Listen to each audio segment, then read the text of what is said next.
Salam sejahtera dan selamat datang sekali lagi ke channel ini Current Sphere MY.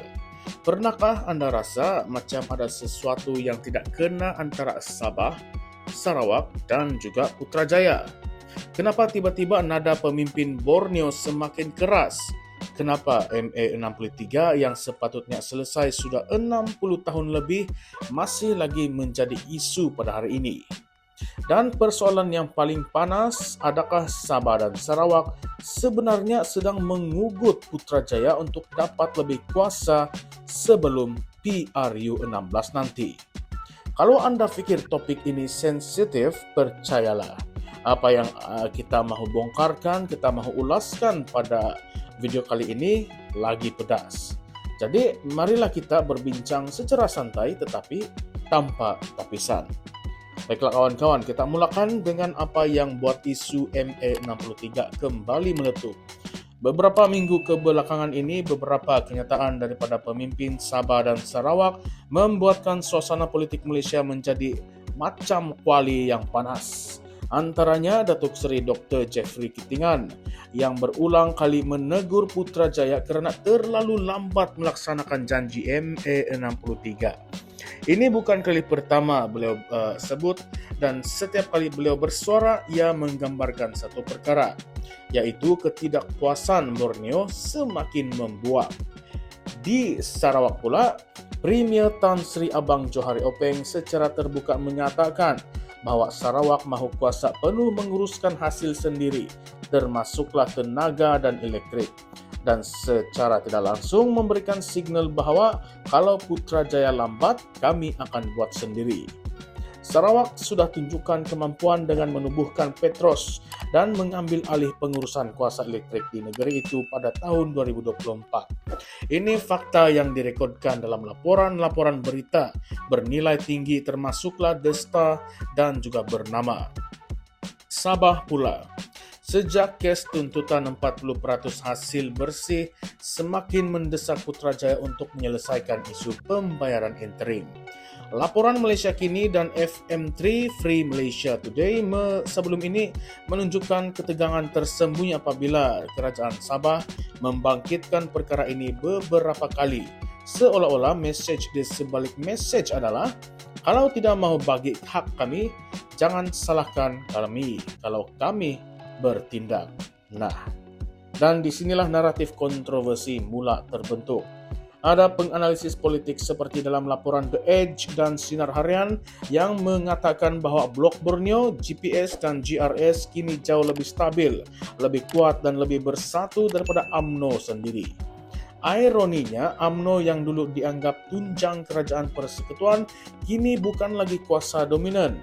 Keadaan ini membuatkan GPS dan GRS menjadi blok penentu kepada kelangsungan kerajaan pimpinan Anwar.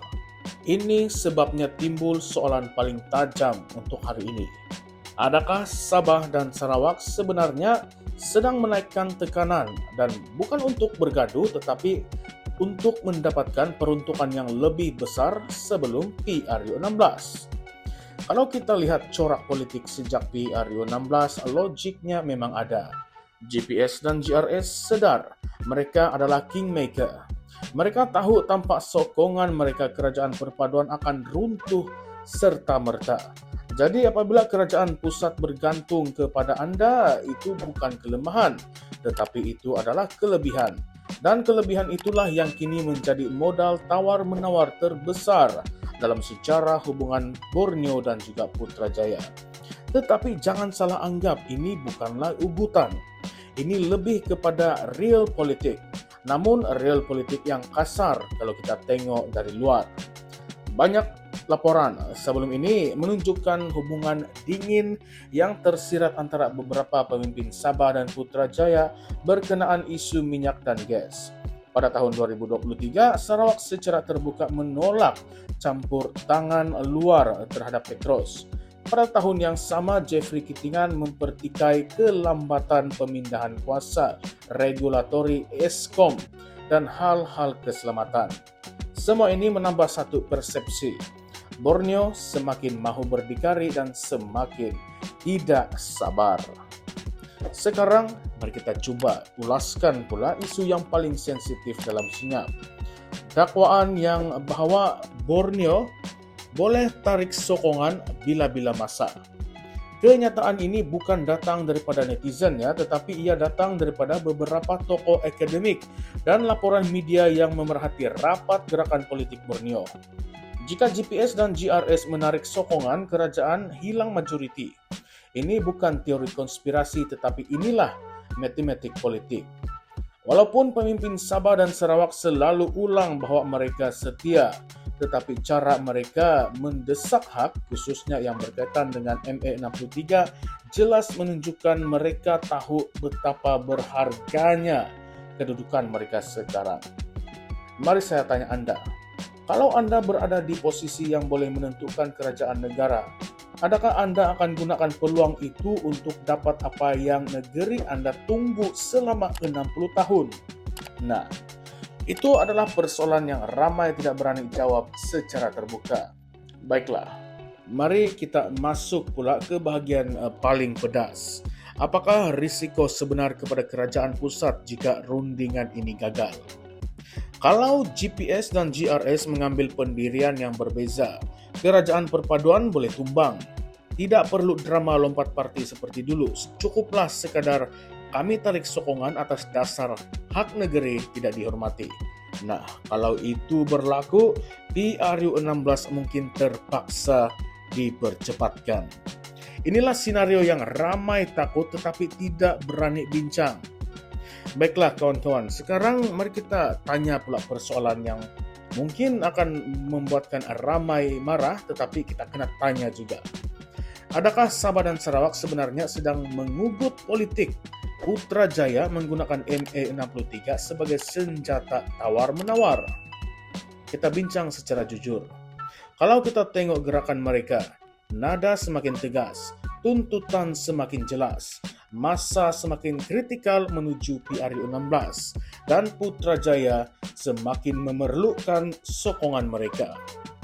Secara strategiknya, ini memang masa yang paling sesuai untuk mendesak. Tetapi mengugut mungkin adalah istilah yang terlalu keras, walaupun ramai di luar sana memilih perkataan itu.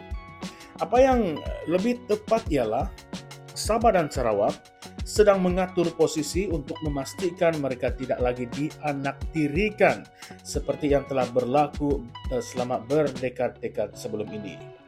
Tapi persoalan kedua yang lebih mengejutkan ialah kalau Putrajaya tidak dapat penuhi tuntutan ini, adakah Sabah dan Sarawak akan benar-benar berani tarik sokongan dan menggoncang kerajaan pusat?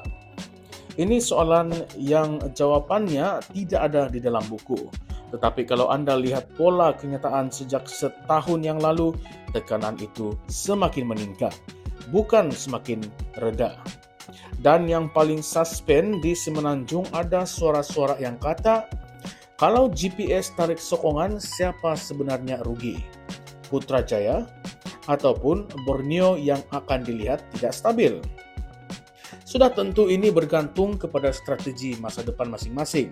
Tetapi satu perkara yang pasti, kedudukan blok Borneo hari ini adalah yang paling kuat sejak Malaysia ditubuhkan. Anda setuju atau tidak? Jadi persoalannya sekarang, adakah Sabah dan Sarawak sedang membina masa depan yang lebih berani atau negara ini sedang menuju satu krisis politik yang tidak pernah berlaku sebelum ini? Dan persoalan terakhir saya kepada Anda, kalau kuasa sebenar sudah beralih ke Borneo, adakah Putrajaya bersedia menerima kenyataan itu? Tinggalkan pendapat serta pandangan Anda di ruangan komen di bawah, sebab apa saja boleh jadi selepas ini. Dan kita kena ingat, apa yang kita bincang hari ini cumalah permulaan pendedahan kepada pergelutan kuasa yang lebih besar di belakang tabir. Baiklah kawan-kawan, jumpa lagi dalam konten seterusnya yang lebih panas hanya di channel ini, Currents VMY. Salam sejahtera semua, salam perjuangan dan salam reformasi. Sekian, terima kasih semua.